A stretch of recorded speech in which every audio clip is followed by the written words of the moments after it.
ஸ்வர்க்கத்தின் 8 வாசல்களும் அதில் நுழையும் நபர்களும்: 1.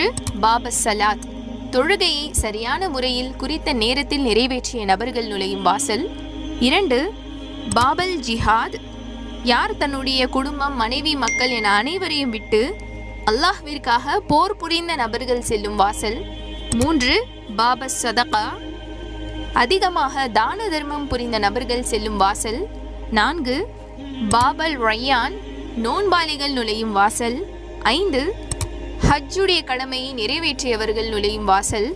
6. பாபல் ஈமான், அல்லாஹ்வை மட்டுமே நம்பிக்கை கொண்ட நபர்கள் நுழையும் வாசல். 7.